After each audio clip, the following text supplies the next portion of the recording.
Ricardo Valente cerró el contrato más importante de su vida a las 3 de la tarde. Debería haber estado eufórico.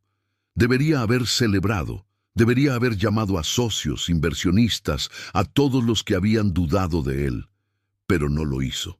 En su lugar, miró el reloj y tomó una decisión que no había tomado en meses: irse a casa temprano. No había ninguna razón especial, solo un impulso. Ese tipo de impulso que te sacude por dentro y te dice que hay algo que debes hacer. Ahora, quería sorprender a Sofía, su hija de 5 años. Darle un abrazo, un beso, preguntarle cómo estuvo su día, esas cosas pequeñas que, en su rutina implacable de reuniones y viajes, casi nunca tenía tiempo de hacer. Sofía era el centro de su vida, o eso se decía a sí mismo, pero la verdad era más complicada. Ella vivía rodeada de empleados, de niñeras, de una gobernanta impecable que manejaba cada detalle de la casa con precisión militar. Vera Monteiro, discreta, formada en enfermería, cuidadosa, de esas personas que parecen hechas para cuidar. Ricardo confiaba en ella como si fuera de la familia. Después de todo, Vera había estado ahí desde antes, desde cuando su esposa aún vivía, y después de la pérdida, ella se había vuelto indispensable. Yo me encargo de todo, señor Valente. Usted concéntrese en su trabajo. Sofía está en buenas manos. Y él le había creído, completamente. Cuando Ricardo llegó a casa, el silencio lo recibió como un golpe. No era paz, era peso. La casa estaba demasiado quieta, como si algo respirara contenido, como si algo esperara. Dejó el maletín en la entrada, subió las escaleras despacio, con el corazón inquieto. Se detuvo frente a la puerta del cuarto de Sofía. Escuchó una voz, fría, controlada, sin afecto. «Quédate quieta, Sofía. Es solo el medicamento. Si no colaboras, será peor». Ricardo sintió que el aire desaparecía de sus pulmones. Empujó la puerta con fuerza, y lo que vio lo destruyó por dentro. Sofía estaba atada a la cama, sus bracitos pequeños inmovilizados con tiras de tela, su carita roja, empapada de lágrimas, la boca entreabierta, intentando gritar. Pero no salía ningún sonido. Vera estaba a su lado, sosteniendo una jeringa, forzando el líquido hacia la boca de la niña. El mundo se detuvo. Ricardo corrió, arrancó las ataduras, tomó a su hija en brazos. Ella se encogió, como si él fuera otro que pudiera hacerle daño. Ese gesto fue peor que cualquier golpe. En el suelo había varias ampollas vacías, frascos sin identificación, medicamentos escondidos, apilados como evidencia de algo que llevaba tiempo sucediendo. Ricardo giró hacia Vera. La rabia le quemaba la garganta. «¿Qué le hiciste a mi hija?». Vera mantuvo la compostura, como si nada anormal hubiera pasado. «Ella es demasiado inquieta, señor Valente. Esto es por su bien. Es un tratamiento. Necesita ser controlada». «¿Controlada?». Ricardo apretó a Sofía contra su pecho. «Es una niña, no un experimento». Vera dio un paso atrás, pero no con miedo, con calculada distancia. «Usted no está aquí, señor. No sabe lo difícil que es manejarla. Yo hago lo necesario para que todo funcione». Antes de que Ricardo pudiera responder, una voz surgió desde la puerta. «Señor, yo necesito hablar». Era don Antonio, el jardinero, un hombre mayor de manos callosas y mirada honesta. Estaba pálido, tenso. «Hace tiempo que veo cosas malas». Ella gritaba, lloraba, la gobernanta le pegaba y después fingía que no había pasado nada. Ricardo sintió que el suelo se abría bajo sus pies. Las piezas comenzaron a encajar. Sofía había tenido pesadillas. Dejó de sonreír. Se quedaba muda cuando Vera se acercaba. Dibujaba cosas extrañas. Una vez incluso dijo, y él pensó que era imaginación, una etapa, una exageración infantil. Pero no era una etapa, era abuso. Ricardo llevó a Sofía al hospital esa misma noche. No dijo nada durante el camino, solo sostuvo su mano, pequeña, fría, temblorosa.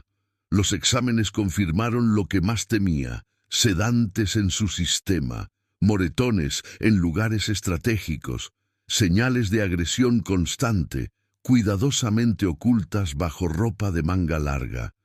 La doctora que los atendió era joven, pero tenía esa mirada que solo dan los años de ver cosas que nadie debería ver. Señor Valente, su hija ha sido medicada de forma inapropiada durante semanas, tal vez meses. Hizo una pausa. Esto no es negligencia, es abuso sistemático. Ricardo no pudo responder, solo asintió. Sofía estaba dormida en la camilla, finalmente en paz, finalmente sin dolor. Pero él sabía que cuando despertara, el dolor seguiría ahí, solo que en otro lugar. Días después, Ricardo entró al cuarto de juguetes. Había evitado ese lugar. Había evitado enfrentarse con lo que sabía que encontraría. Pero ya no podía huir. En una pila de dibujos encontró algo que lo destrozó por completo. Una imagen hecha con crayones, trazos infantiles. Pero el mensaje era claro: una mujer sosteniendo una jeringa, una niña llorando, atada a una cama. Sofía había intentado hablar, con lo único que tenía. Ricardo se dejó caer al suelo, sostuvo el dibujo contra su pecho y lloró. Lloró por su hija, por su ceguera, por haber confiado en la persona equivocada.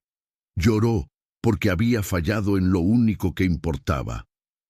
Esa noche, mientras revisaba los archivos de la casa, encontró algo más: informes médicos, supuestamente de un psiquiatra infantil. Todos decían que Sofía tenía trastornos de conducta severos que requerían intervención farmacológica controlada. Todos firmados por un tal Dr. Méndez. Ricardo investigó. El Dr. Méndez era amigo personal de Vera. Habían estudiado juntos, y los informes eran falsos. Las cámaras de seguridad de la casa también habían sido desconectadas semanas atrás. Por un error técnico, según el informe del técnico, pero quien solicitó el mantenimiento fue Vera. Todo estaba planeado, todo estaba cubierto, excepto por una cosa: don Antonio, el jardinero que se quedó callado por miedo, pero que ahora estaba dispuesto a hablar. Esa madrugada, Ricardo no pudo dormir. Fue hasta el estudio de su difunta esposa, un lugar que no visitaba desde su muerte. Abrió la caja fuerte. Dentro había cartas, muchas cartas, cartas que ella había escrito pero nunca envió. Y en una de ellas, fechada 3 meses antes de su muerte, leyó algo que le heló la sangre. Ricardo cerró los ojos. Su esposa lo había advertido, y él nunca lo supo. Porque nunca leyó las cartas, porque nunca tuvo tiempo, porque siempre hubo algo más urgente. Se quedó ahí, en el suelo del estudio, sosteniendo la carta, sintiendo el peso de cada decisión que no tomó, y supo que ya nada volvería a ser igual. Si quieres saber cómo Ricardo enfrentará a Vera y qué más descubrirá sobre el horror que vivió su hija, suscríbete al canal y activa las notificaciones, porque esta historia apenas comienza a revelarse. Ricardo no durmió esa noche. Se quedó sentado en el estudio, rodeado de cartas que nunca leyó, de advertencias que nunca escuchó, de una verdad que llegó demasiado tarde. A las 5 de la mañana tomó una decisión. Llamó a su abogado, después a la policía, y finalmente a un detective privado especializado en casos de abuso infantil. «Necesito saber todo», dijo con voz que no admitía réplica. «Cada mensaje, cada llamada, cada movimiento que esa mujer hizo en mi casa. Todo». El detective, un hombre de unos 50 años con mirada cansada, asintió. «Señor Valente, en estos casos lo que encontramos suele ser peor de lo que imagina. No me importa, quiero la verdad. La tendrá, pero prepárese. Ricardo no sabía que era imposible prepararse para lo que vendría. Esa mañana, Vera llegó a la casa como siempre, impecable, serena, como si nada hubiera pasado. Pero cuando vio a Ricardo esperándola en la sala, su expresión cambió. Solo un segundo. Pero él lo notó. Señor Valente, no esperaba verlo despierto tan temprano. Siéntate, Vera. Ella vaciló. Después se sentó, cruzando las manos sobre el regazo. Perfectamente compuesta. Quiero que me expliques algo, dijo Ricardo, con una calma que no sentía. ¿Por qué le dabas medicamentos a mi hija? Ya se lo dije, ella necesitaba ser controlada. Era por su bien. ¿Controlada? Ricardo sacó uno de los frascos que había encontrado. Esto es un sedante. Para adultos. ¿Por qué una niña de 5 años necesitaría esto? Vera no respondió inmediatamente. Estaba calculando, midiendo. Sofía tiene problemas de conducta. El doctor Méndez lo confirmó. Están los informes. Sí, los vi. También investigué al doctor Méndez. Ricardo se inclinó hacia adelante. Es curioso que sea tu amigo personal, y más curioso aún que esos informes no estén registrados en ningún archivo médico oficial. Vera palideció. Están mintiendo. No, tú estás mintiendo. Ricardo puso el frasco sobre la mesa. Y voy a descubrir por qué. Vera se levantó bruscamente. No tiene derecho a acusarme. He cuidado a su familia durante años. Sacrifiqué mi vida por ustedes. ¿Sacrificaste? La voz de Ricardo se quebró. ¿Llamas sacrificio atar a una niña y drogarla? Usted no estaba aquí. Nunca estuvo. Alguien tenía que mantener el orden. Entonces renuncia, ahora, y reza para que la policía no encuentre nada más. Vera lo miró con ojos llenos de algo que Ricardo no pudo descifrar. Odio, miedo, desesperación. Esto no ha terminado, señor Valente. Y salió de la casa. Pero Ricardo sabía que tenía razón. Apenas estaba comenzando. Al día siguiente el detective le entregó un sobre. Encontramos algo, no va a gustarle. Ricardo abrió el sobre. Dentro había fotografías, capturas de pantalla, registros de llamadas. Vera había estado contactando a un abogado especializado en custodia. Había estado reuniendo evidencia de que Ricardo era un padre ausente, negligente, incapaz de cuidar a su hija, y tenía un plan: solicitar la custodia temporal de Sofía, argumentando que él no estaba apto para criarla. ¿Esto es legal?, preguntó Ricardo, sintiendo que la realidad se distorsionaba. Si ella consigue un juez que le crea, sí. El detective señaló uno de los documentos. Y ya tiene aliados. El doctor Méndez está dispuesto a testificar que usted rechazó tratamiento para su hija, que prefirió ignorar sus problemas. Ricardo sintió que el suelo desaparecía bajo sus pies. Ella planeaba quitarme a mi hija. No solo eso. Planeaba hacerle creer que usted era el problema. Esa tarde, Ricardo fue a buscar a don Antonio. Lo encontró en el jardín, podando rosales con manos temblorosas. Don Antonio, necesito que me cuente todo, sin miedo, sin omitir nada. El viejo jardinero dejó las tijeras, se sentó en un banco y habló. La primera vez que vi algo malo fue hace 6 meses. Escuché gritos. Subí y vi a la señorita Sofía encerrada en su cuarto, llorando, golpeando la puerta. ¿Y Vera? Estaba afuera, mirando su reloj, esperando, como si estuviera midiendo cuánto tiempo podía aguantar la niña. Ricardo sintió náuseas. ¿Por qué no dijiste nada? Don Antonio bajó la cabeza. Porque tengo miedo, señor. Tengo una hija enferma.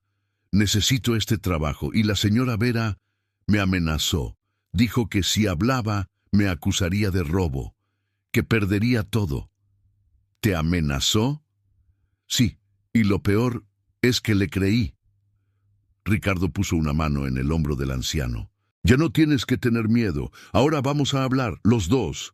Y ella va a pagar. El día de la denuncia formal llegó. Ricardo entró a la comisaría con Sofía de la mano. Don Antonio iba detrás. La niña llevaba un vestido nuevo, limpio, pero sus ojos seguían cargando sombras. El oficial que los recibió era una mujer de unos 40 años. Expresión seria, mirada que había visto demasiado. Señor Valente, entiendo que quiere presentar una denuncia contra Vera Monteiro por abuso infantil, administración ilegal de medicamentos y conspiración para obtener custodia fraudulenta. La oficial tomó notas. Después miró a Sofía. ¿Puedo hablar con ella? Ricardo asintió. Se arrodilló frente a su hija. Sofía, esta señora va a hacerte unas preguntas. ¿Está bien? Sofía lo miró. Después miró a don Antonio y asintió. La oficial la llevó a una sala especial, con juguetes, con colores, con una cámara discreta en la esquina. Ricardo esperó afuera. Cada minuto era una eternidad. Cuando salieron, la oficial tenía los ojos rojos. Señor Valente, su hija es muy valiente y muy clara. ¿Qué dijo? Dijo, ella me lastimaba y yo tenía miedo. Ricardo sintió que algo se quebraba dentro de él, porque esas palabras simples contenían un universo de dolor. Esa noche, mientras limpiaba el cuarto de Sofía, Ricardo encontró algo en su mochila, un celular viejo, uno que él le había dado para emergencias, pero que pensaba que estaba apagado. Lo encendió y encontró un archivo de audio, grabado por accidente, o tal vez no. Presionó play. La voz de Vera llenó la habitación. Después, sollozos, pequeños, rotos, desesperados y silencio. Ricardo detuvo el audio. Se quedó ahí, en el cuarto de su hija, sosteniendo el teléfono, y lloró como nunca había llorado, porque alguien había escuchado. Él había escuchado. Demasiado tarde, pero había escuchado. Al día siguiente, Vera fue arrestada. Llegaron a su apartamento temprano. Encontraron más medicamentos, más jeringas, un cuaderno con anotaciones sobre dosis apropiadas para niños pequeños, y algo más. Cartas, dirigidas a Ricardo, nunca enviadas.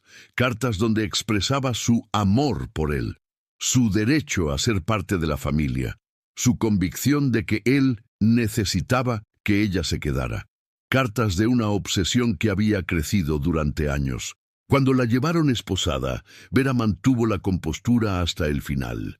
Pero cuando vio a Ricardo en la puerta de su casa, con Sofía en brazos, algo en ella se rompió. Gritó, no palabras coherentes, solo rabia, solo pérdida de control.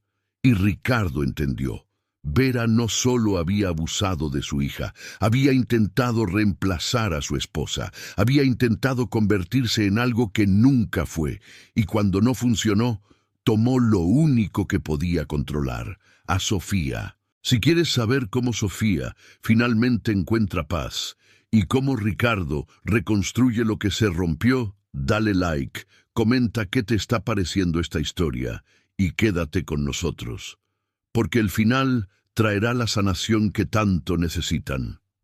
Los días después del arresto fueron los más silenciosos de la vida de Ricardo. No el silencio pesado de antes, sino uno diferente, vacío, como si la casa estuviera aprendiendo a respirar otra vez. Sofía no hablaba, no desde que Vera se fue, no desde que todo salió a la luz. Los psicólogos dijeron que era normal, que era su forma de procesar, que el trauma necesitaba tiempo, pero Ricardo no sabía cuánto tiempo, y cada día de silencio era una tortura. Una mañana encontró a Sofía sentada en el cuarto de juguetes. Tenía lápices de colores esparcidos frente a ella, pero no estaba dibujando, solo miraba el papel en blanco. Ricardo se sentó a su lado, despacio, sin invadir. ¿Quieres que dibujemos juntos? Sofía no respondió, pero tampoco se alejó. Ricardo tomó un lápiz azul, dibujó un cielo, Después, un sol, torpe, como hacía cuando era niño y su madre le enseñaba. ¿Sabes? Cuando yo era pequeño, mi mamá siempre me decía que los dibujos eran como ventanas, que podías mostrar lo que sentías sin tener que decirlo. Sofía lo miró. Por primera vez en días, realmente lo miró. Después tomó un lápiz verde y dibujó un árbol. No dijo nada, pero fue suficiente, porque estaba ahí, con él, creando algo. Y eso era un comienzo. Don Antonio se convirtió en una presencia constante. Ricardo le ofreció un puesto permanente, no solo como jardinero, sino como parte de la familia. Usted se quedó en silencio por miedo, le dijo Ricardo, pero cuando importó, habló, y mi hija confía en usted. Don Antonio tenía lágrimas en los ojos. Señor, yo no merezco, sí merece, porque estuvo ahí cuando yo no estuve, y ahora vamos a estar juntos. Sofía escuchó la conversación desde la escalera, y cuando don Antonio salió al jardín, ella lo siguió. Se sentó a su lado mientras él podaba rosas. No dijo nada, solo estuvo ahí, y don Antonio entendió. Esa era su forma de decir, gracias por no abandonarme. El juicio contra Vera fue rápido.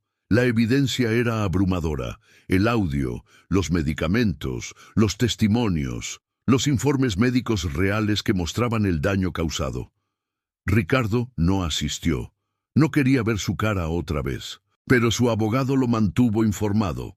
Vera intentó defenderse, argumentó que solo quería ayudar, que actuó por amor, que Ricardo la había abandonado emocionalmente. Pero el juez no la escuchó. Señora Monteiro, usted abusó de la confianza depositada en usted, abusó de una niña indefensa y lo hizo de forma sistemática, calculada y cruel. El juez golpeó el mazo. 5 años de prisión, sin posibilidad de reducción de pena. Cuando el abogado le contó a Ricardo, él no sintió alivio, sintió vacío, porque ninguna sentencia devolvería a Sofía los meses robados, las noches de terror, la confianza destrozada.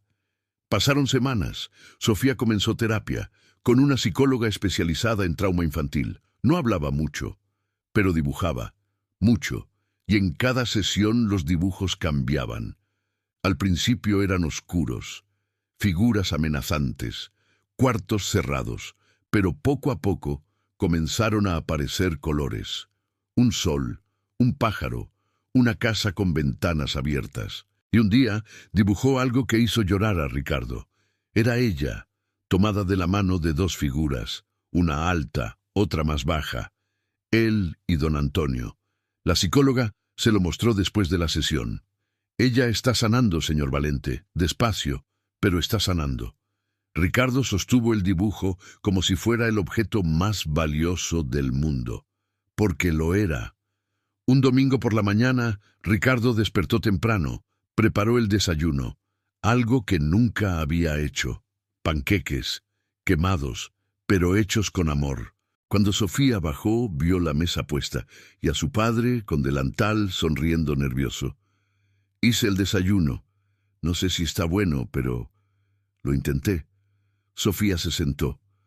Probó un panqueque. Hizo una mueca. Y Ricardo se rió. Sí, lo sé, están terribles. Y entonces pasó algo que no había pasado en meses. Sofía sonrió. No fue una sonrisa grande. Fue pequeña, tímida, rota, pero fue real. Y Ricardo sintió que algo dentro de él comenzaba a sanar también.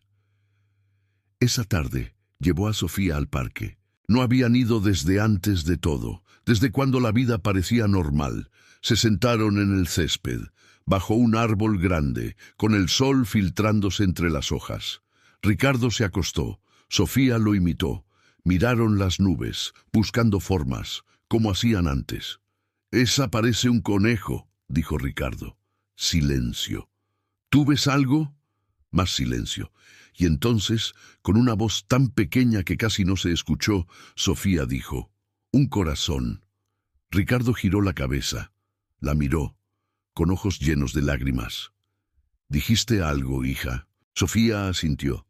Señaló una nube. Un corazón. Ricardo la abrazó, fuerte, y lloró. Pero esta vez no era de dolor. Era de alivio, porque su hija había vuelto a hablar. Días después, Sofía le entregó un dibujo nuevo. Lo había hecho sola, sin ayuda, sin terapia. Era ella y Ricardo, tomados de la mano, con don Antonio al fondo, cuidando flores, y arriba, con letras temblorosas pero claras, había escrito. Ricardo puso el dibujo en un marco y lo colgó en la sala, donde antes había un cuadro caro que nunca significó nada, porque ese dibujo valía más que cualquier obra de arte. Una noche, mientras arropaba a Sofía, ella le hizo una pregunta. «Papá, ¿ahora te vas a quedar?» Ricardo sintió que el corazón se le partía, porque esa pregunta contenía todo el miedo que ella había cargado, todo el abandono que había sentido. Se arrodilló junto a la cama, tomó su mano. «Para siempre, hija, para siempre». Sofía lo miró, estudiándolo, midiendo si podía creerle, y después de un largo momento sonrió. «Está bien». Cerró los ojos y se durmió, tranquila, segura, en paz. Ricardo se quedó ahí, viéndola dormir, viendo cómo respiraba sin miedo, y supo que aunque el camino había sido doloroso, aunque había llegado tarde, aunque no podía cambiar el pasado, podía estar aquí ahora, y eso tenía que ser suficiente. Meses después, la casa era diferente. Había risas, había música, había vida. Ricardo había reducido su horario de trabajo. Había aprendido a decir no a reuniones innecesarias. Había aprendido que el éxito no significaba nada si no estaba con quien importaba. Don Antonio se mudó a una casita en el terreno. Se convirtió en el abuelo que Sofía nunca tuvo. Y Sofía volvió a ser niña. No sin cicatrices, no sin pesadillas ocasionales, no sin momentos difíciles, pero estaba sanando, estaba creciendo, estaba viviendo. Un último domingo, sentados en el jardín, Sofía le mostró un dibujo nuevo. Era don Antonio, con su sombrero de jardinero, sonriendo, y arriba había escrito. Ricardo miró a don Antonio. El viejo jardinero tenía lágrimas en los ojos. «Señorita Sofía, yo no soy valiente, solo hice lo correcto». Sofía negó con la cabeza. «Sí eres valiente, porque hablaste cuando tenías miedo». Don Antonio la abrazó y lloró, porque a veces las palabras de un niño sanan más que cualquier terapia. Esa noche Ricardo escribió una carta, no para enviarla, solo para escribirla, para sacarlo de su pecho. Era para su esposa. Guardó la carta en la caja fuerte, junto a las otras, junto a las advertencias que llegaron tarde, pero ya no con culpa, con promesa. El último plano es simple. Ricardo y Sofía en el parque, acostados sobre el césped, mirando las nubes. Ella apoya la cabeza en su hombro. «Papá, ¿ves esa nube?» «¿Cuál?» «Esa. Parece mamá». Ricardo mira y sonríe. «Sí, se parece. ¿Crees que ella nos está viendo?» «Estoy seguro». Sofía cierra los ojos y susurra. «Entonces está orgullosa de ti». Ricardo siente las lágrimas caer, pero las deja porque ya no tiene miedo de sentir. «¿Tú estás orgullosa de mí?» Sofía abre los ojos, lo mira y sonríe. «Sí, papá, ahora sí». Y en ese momento, Ricardo entiende algo fundamental, que el silencio finalmente había terminado, y lo que quedaba era amor, puro, real, inquebrantable. Esta historia nos recuerda que el silencio nunca es inocente, que los niños hablan, incluso cuando no usan palabras, y que estar presente no es un lujo, es una responsabilidad. Si esta narrativa te conmovió, compártela, porque hay muchos niños pidiendo ayuda en silencio, y todos merecen ser escuchados. Suscríbete al canal, activa las notificaciones y cuéntanos en los comentarios. ¿Qué silencio necesitas romper hoy? Nos vemos en la próxima historia.